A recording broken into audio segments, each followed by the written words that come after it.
जय हिंद बच्चों। चलो देखो आज का टॉपिक क्या होने वाला है। चले स्टार्ट करते हैं। ये रहा आज का टॉपिक। टॉपिक का क्या नाम है? सेल के टर्मिनल विभवांतर, वैद्युत वाहक बल तथा आंतरिक प्रतिरोध में संबंध निकालें। ठीक है, इसके लिए चलते हैं अपने फिगर की। ये रहा आपका फिगर। इस फिगर में जरा सा ध्यान से देखिए क्या क्या चीजें हैं। ठीक है, देखिए यह एक सेल है। क्या है? सेल है। ठीक है, हमने बताया अभी तक इस सेल को कैसे प्रदर्शित करते हैं। तो सेल आपका ये है। इस सेल का वैद्युत वाहक बल कितना है? ई है। ठीक, और इस सेल का आंतरिक प्रतिरोध कितना है? स्मॉल आर है। ठीक है, अब इस सेल को एक बाह्य परिपथ से जोड़ दिया गया है जिसका प्रतिरोध कितना है?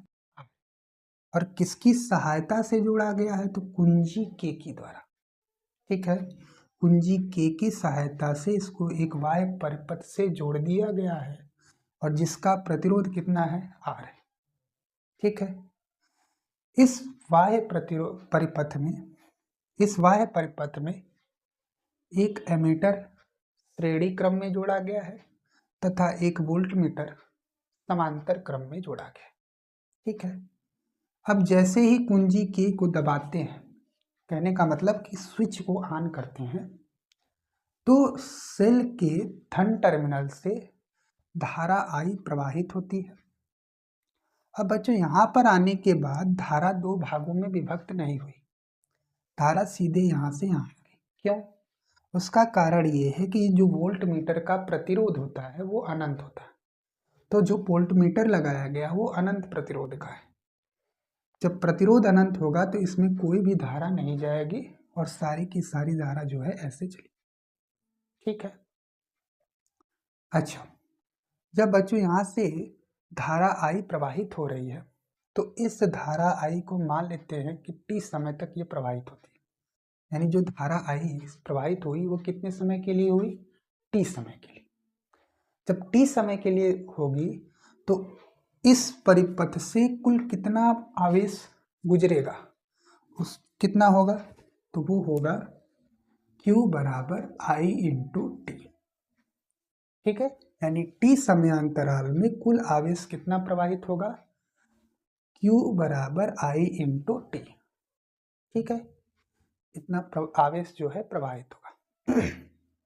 ठीक, अब बच्चों यह जो आवेश है, यह आवेश Q, यह आवेश जो है वह Q क्या करेगा? इस सेल से ऊर्जा लेगा। क्या करेगा? जो यह आवेश है Q, वह आवेश इस सेल से ऊर्जा को लेगा और लेने के बाद ऊर्जा का एक भाग कहाँ खर्च हो जाएगा? यहाँ पर, यानी जो प्रतिरोध बाह्य प्रतिरोध है उसमें खर्च हो जाएगा और जो दूसरा भाग है वो आंतरिक प्रतिरोध में प्रवाहित होने में खर्च हो जाएगा। यानी जब आवेश इस प्रतिरोध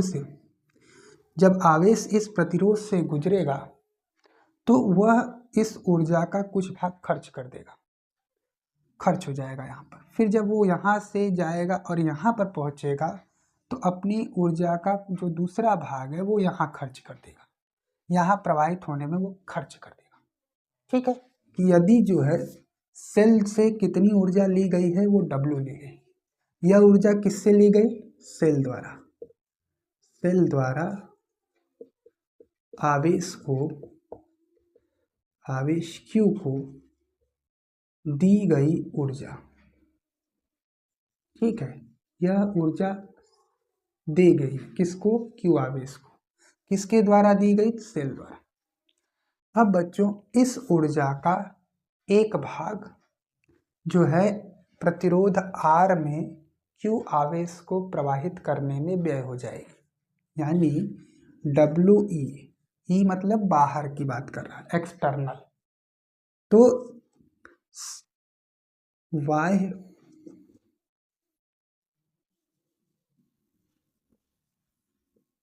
ऊर्जा का एक भाग बाह्य प्रतिरोध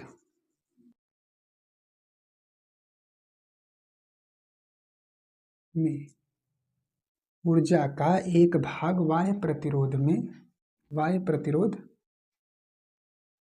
R में Q आवेश, कौन सा आवेश? Q आवेश को प्रवाहित करने में व्यय हो जाएगा।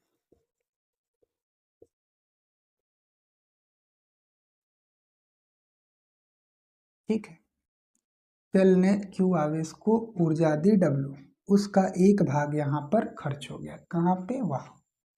उसका दूसरा भाग कहाँ खर्च हो रहा है? उसका दूसरा भाग खर्च हो रहा है इस आंतरिक प्रतिरोध में। ठीक है, तो ऊर्जा का दूसरा भाग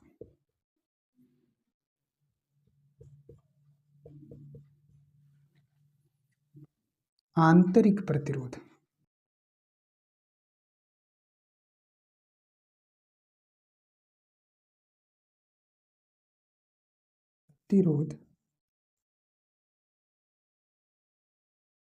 मालार में Q आवेश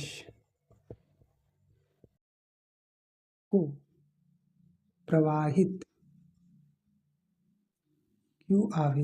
प्रवाहित करने में व्यय हो जाएगा।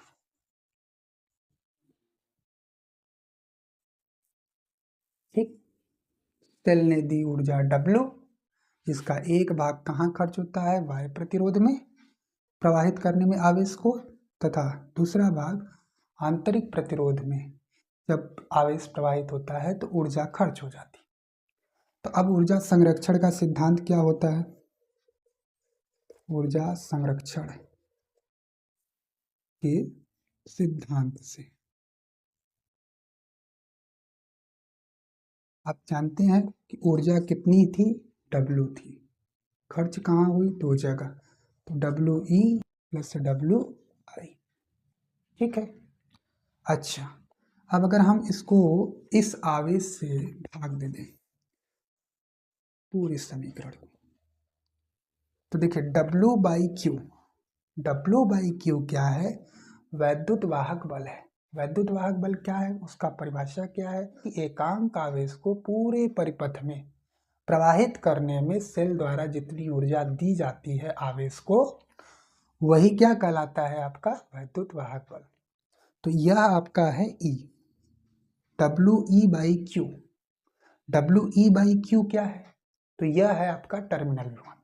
टर्मिनल विभवांतर की परिभाषा क्या थी? एकांक आवेश को सेल के एक सिरे से दूसरे सिरे तक बाह्य परिपथ में, इसमें बाह्य परिपथ में प्रवाहित करने में जितनी ऊर्जा की आवश्यकता होती है, वही आपका क्या कहलाता है? सेल का टर्मिनल विभवांतर बाह्य परिपथ में। ठीक है ना, मतलब यहाँ से स्टार्ट करेंगे। ध्यान दीजिएगा, हम लोग जब वैद्युत वाहक बल पढ़ रहे थे तो यहाँ से आवेश को उठाए धन टर्मिनल से तो वापस धन टर्मिनल पर ले आए थे, लेकिन टर्मिनल विभवांतर में क्या होगा कि हम धन सिरे से उठाएंगे, आवेश को ले आएंगे और ऋण टर्मिनल तक ले आएंगे। और कैसे लाएंगे? तो देखो, ये आपका आंतरिक है, आंतरिक परिपथ है, और ये आपका बाह्य परिपथ है, बाहरी परिपथ। ये हो गया आपका सेल का टर्मिनल विभवांतर V। ठीक, प्लस अब बच्चों देखो WE by Q, WE by Q जो है वह आपका विभवांतर है किसके सिरों के बीच? तो इसके सिरों, यानी यह जो आंतरिक प्रतिरोध है उसके सिरों के बीच का विभवांतर है। तो विभवांतर है तो उसको कैसे लिख सकते हैं? ओम का नियम हम लोग जानते हैं, I इंटू आर। क्या जानते हैं? I इंटू आर, तो small I into small are.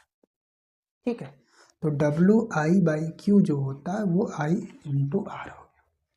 अब यहाँ से बच्चों क्या हो जाएगा? V बराबर E माइनस आई आर। यही आपका क्या है बच्चों? सेल के टर्मिनल विभवांतर और आंतरिक प्रतिरोध तथा वैद्युत वाहक बल में संबंध। बच्चों एग्जाम में आपको कैसे लिखना है इस चीज को देख लेते हैं। तो ये रहा एग्जाम में लिखने का तरीका।